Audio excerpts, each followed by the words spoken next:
একেবারে তরুণ বয়সী যে হামলাকারী যাদেরকে দেখে মনে হচ্ছে। এবং এই যে দফায় দফায় যে সংঘর্ষ, দফায় দফায় যে হামলার ঘটনা, সেটি কিন্তু কখন আসলে দেখতে পাচ্ছেন যে কিছুক্ষণ আগেই এটি হয়তো ককটেলের বিস্ফোরণ আমরা হয়তো দেখতে পেলাম।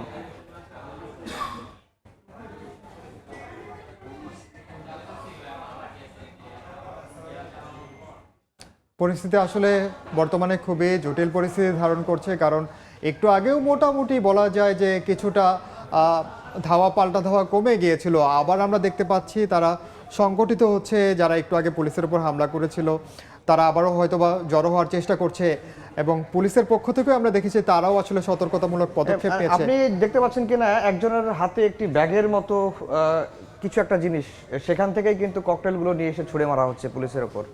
এবং যদিও পুলিশ অনেক দূরে অবস্থান করায় সেটি পুলিশের সামনে বা পুলিশের ওইদিকে পড়ে নাই, কিন্তু হামলাকারীরা ককটেল বিস্ফোরণ করছে এটি কিন্তু দেখা গেল।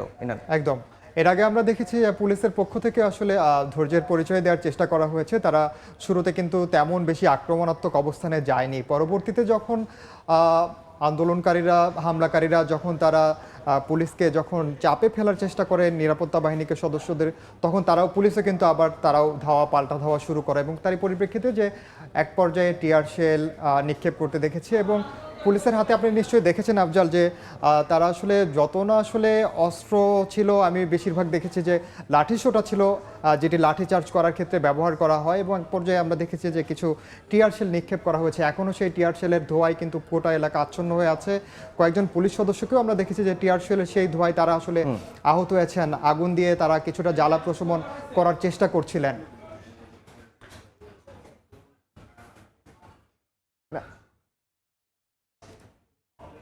না, দেখতেই পাচ্ছেন ইনান যে পরিস্থিতি কতটা ভয়াবহ অবস্থার মধ্যে রয়েছে। একদিকে আইন শৃঙ্খলা বাহিনীর সদস্যরা অবস্থান নিয়ে রয়েছেন, অন্যদিকে হামলাকারী বা ছাত্রলীগের নিষিদ্ধ সংগঠন ছাত্রলীগের নেতাকর্মী, আওয়ামী লীগের নেতাকর্মীরা অবস্থান নিয়ে রেখেছেন, এবং পুলিশও তাদের জায়গায় থেকেই অনড় রয়েছেন, এবং একই সঙ্গে হামলাকারীরাও কিন্তু বা আন্দোলনকারীরাও এক জায়গায় অবস্থান নিয়ে রেখেছেন।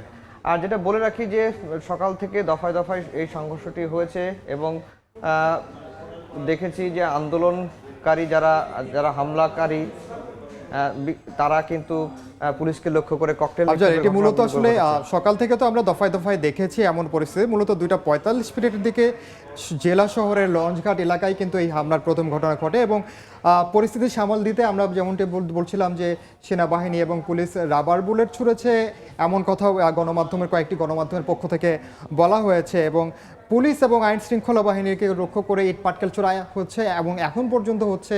আমরা দেখতেই পাচ্ছি যারা আছেন এখনও অবস্থান করছেন এই সমাবেশকে কেন্দ্র করে, সমাবেশকে বানচাল করার জন্য যারা যারা এই মাঠে অবস্থান নিয়েছেন, পুলিশের এবং আইন শৃঙ্খলা বাহিনীর বিপক্ষে যারা দাঁড়িয়েছেন, আমরা দেখতে পাচ্ছি এখনও কিন্তু তারা সেই আগের জায়গায় অবস্থান করছেন, এবং পুলিশ তাদেরকে পিছু হটানোর চেষ্টা করেছে, আবার তারাও আসলে অনেকটা পিছু হটেছে আমরা যেমনটা দেখতে পেয়েছি। এবং এনসিপি নেতাদের নিয়ে পুলিশকে আমরা এক পর্যায়ে পিছু হটতে দেখেছি, আইন শৃঙ্খলা রক্ষাকারী বাহিনীকে। এবং দর্শকদের জানিয়ে রাখি, এনসিপির এই দেশ গড়তে জুলাই পদযাত্রা পালন করছে চলতি মাসের পহেলা জুলাই থেকে, অর্থাৎ এই মাসের প্রথম দিক থেকে। এবং তারই অংশ হিসেবে তারা এনসিপির নেতাকর্মীরা বেশ কয়েকটি জেলায় তারা এই পদযাত্রা কর্মসূচি পালন করেছে।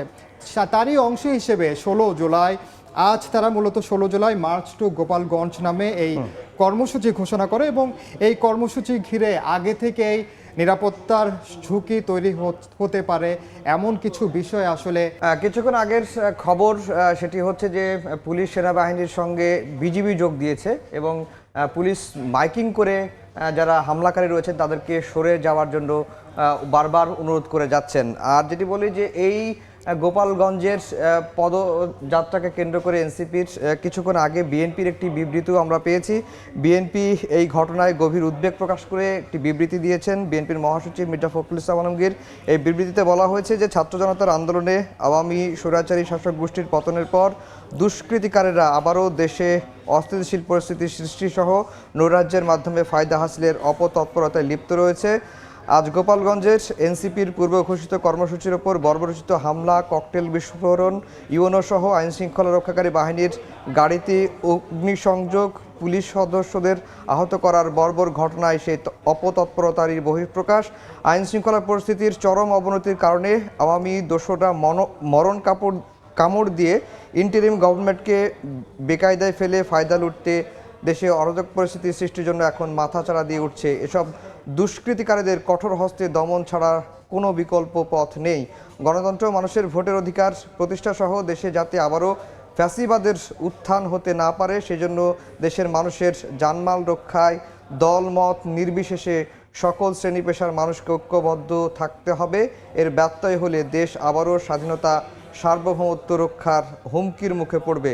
বিএনপির মহাসচিব বিবৃতিতে এই কথাগুলো বলেছেন এবং এনসিপির নেতাকর্মীদের ওপর বা এনসিপির সমাবেশে যে বর্বরচিত হামলা হয়েছে সেই হামলার তিনি নিন্দা জানিয়েছেন, গভীর উদ্বেগ প্রকাশ করেছেন। একই সঙ্গে বলেছেন যে এটি যদি অব্যাহত থাকে তাহলে বাংলাদেশের স্বাধীনতা, সার্বভৌমত্ব হুমকির মুখে পড়বে। আইনশৃঙ্খলা রক্ষাকারী বাহিনীকে বিএনপির মহাসচিব অনুরোধ জানিয়েছেন যে কঠোর হস্তে যত বিশৃঙ্খলা যারাই তৈরি করবে, যারা দেশকে অস্থিতিশীল করার চেষ্টা করবে, তাদেরকে যেন আইনশৃঙ্খলা বাহিনী কঠোর হস্তে দমন করেন। এই বিবৃতিটি কিন্তু বিএনপির তরফ থেকে দেয়া হয়েছে।